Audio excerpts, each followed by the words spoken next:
Catatan akurasi untuk editor, naskah ini memakai pendekatan aman karena PP nomor 9 tahun 2026 memang terdaftar di JDIH Kemenkeu sebagai aturan tentang THR dan gaji ke-13 2026 untuk aparatur negara, pensiunan, penerima pensiun, dan penerima tunjangan.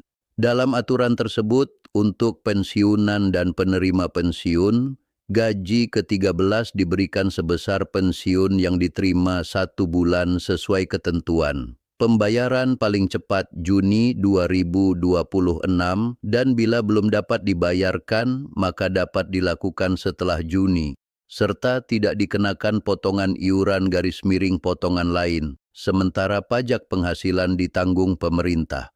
Bayangkan begini, Bapak dan Ibu sedang duduk di ruang tamu, mungkin sambil membuka catatan kecil pengeluaran bulan ini. Di satu sisi, ada uang belanja harian, ada biaya listrik, ada obat rutin, ada kebutuhan cucu yang sebentar lagi masuk sekolah, dan ada satu harapan yang diam-diam ditunggu banyak keluarga pensiunan. Gaji ke-13 tahun 2026. Tapi justru disinilah masalahnya. Banyak orang bukan hanya bertanya, "Tuh kapan cair?"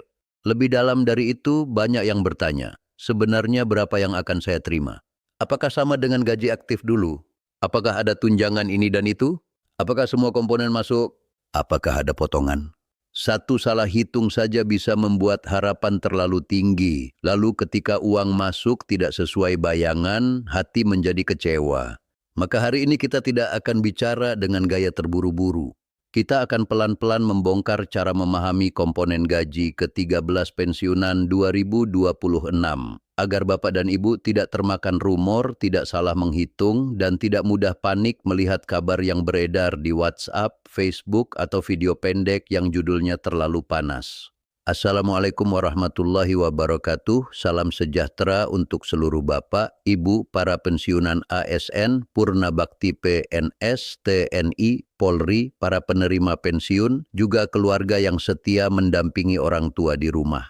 Semoga Bapak dan Ibu selalu diberikan kesehatan, ketenangan hati, rezeki yang cukup, dan perlindungan dari kabar-kabar yang membingungkan. Di usia pensiun, yang paling dibutuhkan bukan hanya uang yang masuk ke rekening, tetapi juga kepastian, rasa aman, dan informasi yang jernih. Karena seringkali yang membuat lelah bukan hanya harga beras atau biaya obat, tetapi juga berita yang simpang siur. Ada yang bilang semua tunjangan masuk, ada yang bilang dipotong, ada yang bilang bisa dapat dobel, ada yang bahkan mengirim link palsu seolah-olah dari lembaga resmi. Jadi mari kita bahas dengan hati-hati, dengan bahasa sederhana, dan dengan penghormatan kepada pengabdian Bapak dan Ibu semua. Topik ini penting karena gaji ke-13 bukan sekadar tambahan uang. Bagi banyak pensiunan ini adalah napas tambahan di tengah tahun. Ada yang memakainya untuk biaya sekolah cucu. Ada yang menyisihkan untuk kontrol kesehatan. Ada yang ingin memperbaiki rumah kecil yang atapnya mulai bocor. Ada juga yang hanya ingin menyimpan sedikit dana darurat agar tidak merepotkan anak. Jadi ketika ada kabar tentang gaji ke-13, wajar kalau hati menjadi berharap. Tapi harapan yang sehat harus berdiri di atas pemahaman yang benar. Kalau sejak awal kita salah membaca komponen, maka angka yang dibayangkan bisa terlalu besar. Dan ketika kenyataan berbeda, bukan aturan yang salah, melainkan cara hitung kita yang mungkin belum tepat. Pertanyaan besarnya adalah ini, untuk pensiunan tahun 2026, apa sebenarnya dasar yang harus dilihat saat menghitung gaji ke-13? Jawabannya tidak boleh disamakan begitu saja dengan ASN aktif. Ini titik yang sangat penting. ASN aktif memiliki struktur penghasilan yang berbeda, misalnya gaji pokok, tunjangan melekat tertentu, dan dalam kondisi tertentu ada tunjangan lain sesuai jabatan atau kelas jabatan. Tetapi pensiunan memiliki struktur penerimaan yang berbeda. Pensiunan tidak sedang menerima penghasilan aktif seperti pegawai yang masih berdinas. Karena itu, ketika membicarakan gaji ke-13 pensiunan, jangan langsung membayangkan semua komponen ASN aktif otomatis ikut masuk. Inilah sumber salah hitung yang paling sering terjadi. Kalau dilihat sepintas, banyak orang berpikir, gaji ke-13 berarti sama seperti 1 kali gaji penuh. Kalimat ini terdengar sederhana, tetapi untuk pensiunan perlu diperjelas. Yang menjadi acuan bukan gaji aktif terakhir puluhan tahun lalu. Yang perlu dilihat adalah besaran pensiun yang diterima sesuai ketentuan pada bulan acuan pembayaran. Jadi, misalnya Bapak atau Ibu menerima pensiun bulanan dengan jumlah tertentu, maka pembahasan gaji ke-13 pensiunan berputar pada hak pensiun yang diterima itu, bukan pada semua jenis tunjangan yang pernah dikenal saat masih aktif bekerja. Disinilah kita harus berhenti sebentar, karena banyak video pendek memancing emosi dengan kalimat, semua tunjangan masuk. Padahal tidak semua penonton berada dalam status yang sama. Mari kita buat contoh sederhana, dan ingat ini hanya simulasi untuk memudahkan pemahaman, bukan angka resmi untuk semua orang. Misalnya seorang pensiunan menerima pensiun bulanan sekitar 3 juta rupiah. Jangan langsung menambahkan tunjangan kinerja seperti pegawai aktif. Jangan langsung menambahkan bonus lain yang tidak ada dalam struktur pensiun bulanan, dan jangan langsung mengira semua pensiunan akan menerima angka yang sama. Yang harus dicek adalah berapa pensiun yang memang biasa diterima, apa status penerimanya, apakah sebagai pensiunan sendiri, penerima pensiun janda atau duda, atau penerima tunjangan tertentu, dan apakah ada ketentuan khusus yang memengaruhi haknya. Dengan cara ini, hitungan menjadi lebih tenang dan tidak mudah terseret kabar liar. Masalahnya bukan cuma soal angka, masalahnya adalah rasa aman. Banyak bapak dan ibu yang sudah menyusun rencana sebelum uang masuk. Ada yang sudah berjanji kepada cucu, nanti kalau gaji ke-13 cair, kakek bantu beli seragam. Ada yang sudah menghitung biaya kontrol ke dokter. Ada yang ingin melunasi utang kecil di warung. Karena itu, informasi yang salah bukan hanya membuat bingung, tetapi bisa mengganggu rencana keluarga. Maka prinsip pertama yang harus dipegang adalah jangan menghitung dari kabar orang lain. Hitung dari status dan data pribadi bapak dan ibu sendiri. Komponen pertama yang harus dipahami adalah pensiun pokok atau hak pensiun utama yang menjadi dasar penerimaan bulanan. Ini adalah bagian paling inti. Tetapi sekali lagi jangan hanya melihat istilahnya lalu menyamakan semua orang. Pensiun pokok, setiap orang bisa berbeda karena riwayat golongan, masa kerja, jabatan terakhir, jenis pensiun, dan ketentuan lain. Ada yang pensiun sebagai pegawai, ada yang menerima pensiun janda atau duda, ada yang menjadi penerima pensiun karena hak keluarga. Jadi ketika ada orang berkata, saya dapat sekian, berarti semua dapat sekian, itu tidak benar. Pengalaman satu orang tidak otomatis menjadi patokan nasional. Komponen kedua yang sering membuat orang bingung adalah unsur keluarga atau tanggungan. Dalam struktur penghasilan pensiun, kondisi keluarga dapat memengaruhi data penerimaan tertentu sesuai aturan yang berlaku. Tetapi ini juga harus dicek pada slip atau rincian penerimaan masing-masing. Jangan menduga-duga hanya karena dulu pernah ada tunjangan keluarga saat aktif bekerja. Pensiunan perlu melihat apa yang benar-benar tercatat dalam pembayaran pensiun bulanan. Kalau komponen itu ada dalam hak yang diterima sesuai ketentuan, barulah bisa menjadi bagian yang relevan dalam pemahaman. Kalau tidak ada, jangan dipaksakan masuk dalam hitungan. Komponen ketiga yang sering disebut dalam obrolan masyarakat adalah tunjangan pangan atau unsur penerimaan yang terkait dengan ketentuan pensiun. Namun untuk penonton di rumah, cara aman memahaminya begini. Jangan menghafal istilah dari video pendek, tetapi lihat bukti pembayaran. Apa yang tercatat di rekening dan rincian resmi itulah yang lebih penting daripada pesan berantai. Sebab ada perbedaan antara istilah untuk ASN aktif, istilah untuk pensiunan, dan istilah untuk penerima tunjangan. Bahasa aturan kadang terdengar teknis, tetapi cara memeriksanya harus dibuat sederhana. Lihat status penerima, lihat hak bulanan, lalu cocokkan dengan informasi resmi. Komponen keempat adalah tambahan penghasilan atau unsur lain yang hanya berlaku jika memang diatur dan tercatat dalam penerimaan. Ini yang sering menjadi medan rumor. Ada yang menambahkan sendiri komponen A, komponen B, komponen C, lalu hasilnya terlihat besar sekali. Angkanya membuat mata berbinar, tetapi belum tentu benar. Bapak dan Ibu harus berhati-hati dengan konten yang menampilkan nominal besar tanpa menjelaskan dasar hitungnya. Konten seperti itu memang mudah viral, tetapi bisa membuat masyarakat salah berharap. Gaji ke-13 adalah hak penting, tetapi bukan berarti semua bentuk tunjangan dan insentif otomatis masuk. Sekarang mari kita bahas kesalahan hitung yang paling sering terjadi. Kesalahan pertama adalah menyamakan pensiunan dengan ASN aktif. Ini seperti membandingkan dua buku yang judulnya mirip tetapi isinya berbeda. ASN aktif masih bekerja, memiliki struktur jabatan aktif, dan mungkin menerima beberapa komponen yang berkaitan dengan tugas berjalan. Pensiunan sudah berada dalam masa purna tugas, sehingga struktur penerimaannya berlandaskan hak pensiun.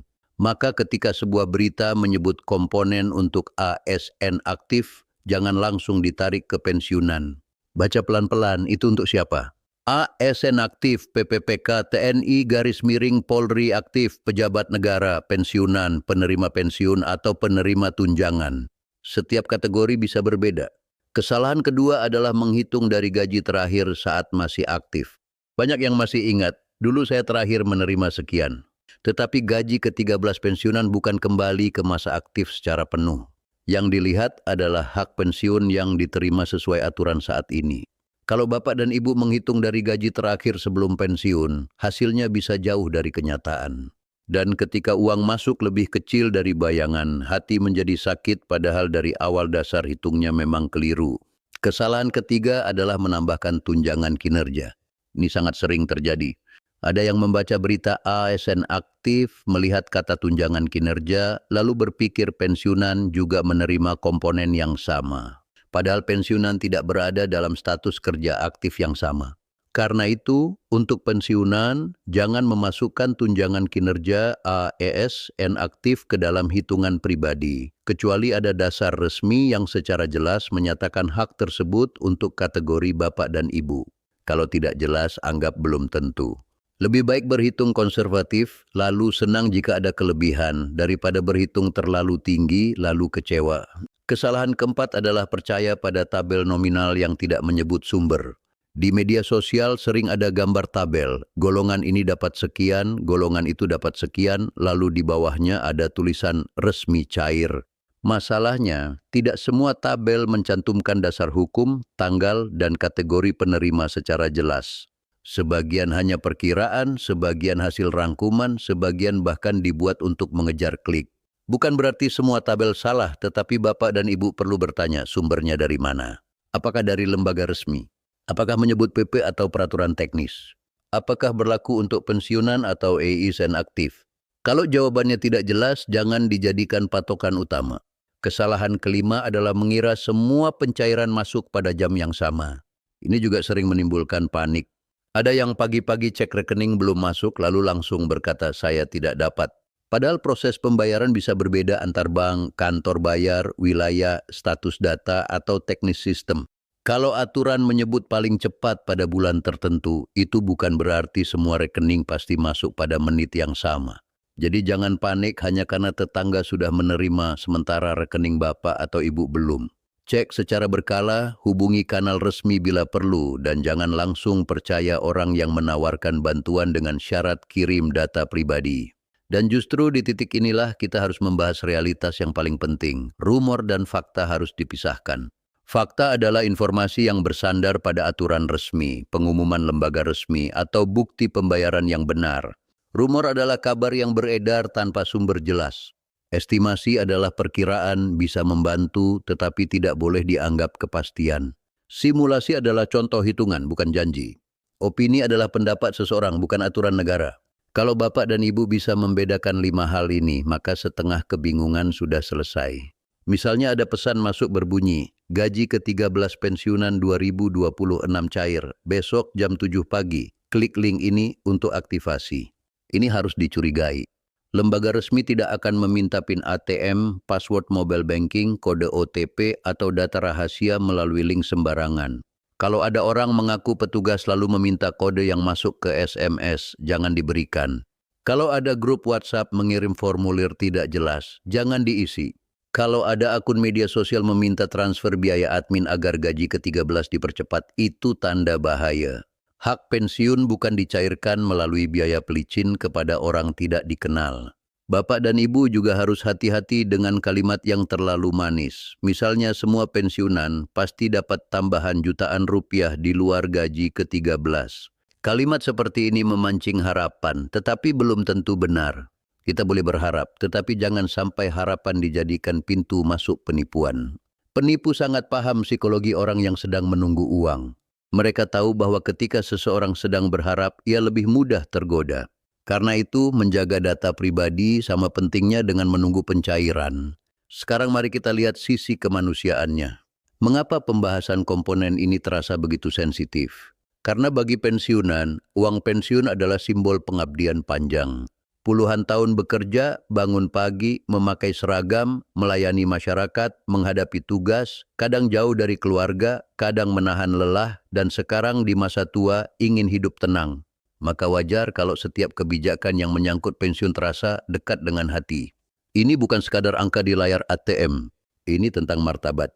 Ini tentang rasa dihargai. Ini tentang kemampuan membeli obat tanpa harus meminta kepada anak. Ini tentang bisa memberi uang jajan kecil kepada cucu tanpa merasa bersalah. Ini tentang tidur malam yang sedikit lebih tenang. Tetapi penghormatan kepada pensiunan juga harus disertai informasi yang jujur. Menyenangkan penonton dengan janji besar yang belum tentu benar bukan bentuk kepedulian. Kepedulian yang asli adalah berkata, mari kita cek pelan-pelan. Jangan salah hitung. Jangan tergesa percaya. Jangan menyerahkan data pribadi. Jangan kecewa sebelum memahami aturan. Kadang informasi yang jujur memang tidak semanis kabar viral, tetapi justru itulah yang melindungi keluarga.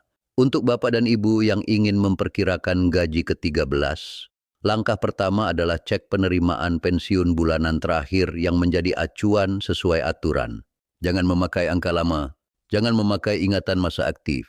Lihat rekening, lihat slip, lihat rincian dari kanal resmi. Kalau ada keluarga yang lebih paham teknologi, minta dampingi, tetapi tetap pastikan data rahasia tidak disebarkan. Langkah kedua, pastikan status penerima. Apakah Bapak atau Ibu pensiunan sendiri, penerima pensiun janda duda, penerima tunjangan, atau memiliki kondisi khusus lain? Status ini penting karena istilah dan hak bisa berbeda. Jangan malu bertanya kepada layanan resmi. Lebih baik bertanya satu kali kepada sumber benar daripada 10 kali membaca komentar yang saling bertentangan. Langkah ketiga, jangan memasukkan komponen yang tidak tercatat. Kalau tidak ada dalam penerimaan pensiun dan tidak jelas disebut sebagai hak kategori Bapak dan Ibu, jangan masukkan ke simulasi. Ini bukan sikap pesimis, ini sikap aman. Dalam keuangan keluarga, perhitungan yang aman lebih berguna daripada perhitungan yang membuat hati terbang terlalu tinggi. Langkah keempat, pahami bahwa pajak dan potongan memiliki aturan tersendiri. Berdasarkan ketentuan resmi tahun 2026, ada pengaturan mengenai tidak dikenakannya potongan iuran atau potongan lain tertentu dan pajak penghasilan ditanggung pemerintah. Tetapi dalam praktik memahami penerimaan bersih, tetap lihat bukti pembayaran resmi. Kalau ada selisih atau kebingungan, jangan langsung menyimpulkan dipotong sembarangan. Cek dulu melalui kanal Taspen, Asabri, Bank Mitra Bayar, kantor pos, atau sumber resmi terkait sesuai status Bapak dan Ibu. Langkah kelima, siapkan rencana penggunaan uang sebelum cair. Ini penting. Gaji ke-13 sering datang membawa rasa lega, tetapi kalau tidak direncanakan, uang bisa cepat habis. Bapak dan Ibu bisa membagi secara sederhana. Sebagian untuk kebutuhan wajib, sebagian untuk kesehatan, sebagian untuk utang jika ada, sebagian untuk tabungan darurat kecil, dan sebagian untuk kebahagiaan keluarga. Tidak harus rumit. Yang penting jangan semua langsung keluar pada hari pertama. Mari kita buat skenario yang dekat dengan kehidupan. Seorang pensiunan menerima gaji ke-13, lalu merasa ingin membahagiakan semua orang sekaligus. Beli ini, bantu itu, bayar ini, memberi cucu, membeli barang yang sudah lama diinginkan. Itu manusiawi. Tetapi setelah 2 minggu, kebutuhan obat datang, listrik naik, dan uang sudah menipis. Maka sebelum uang masuk, tulis 3 prioritas. Pertama, kebutuhan yang tidak bisa ditunda. Kedua, kewajiban yang membuat hati tenang. Ketiga, sedikit ruang untuk kebahagiaan. Dengan begitu, gaji ke-13 bukan hanya lewat, tetapi benar-benar membantu. Untuk keluarga yang mendampingi pensiunan, tolong dengarkan ini baik-baik. Jangan memaksa orang tua memakai gaji ke-13 untuk hal yang bukan prioritas mereka. Jangan membuat mereka merasa bersalah jika ingin menyimpan untuk kesehatan. Orang tua kita sudah cukup lama berkorban. Kalau mereka menerima tambahan penghasilan, izinkan mereka merasa aman.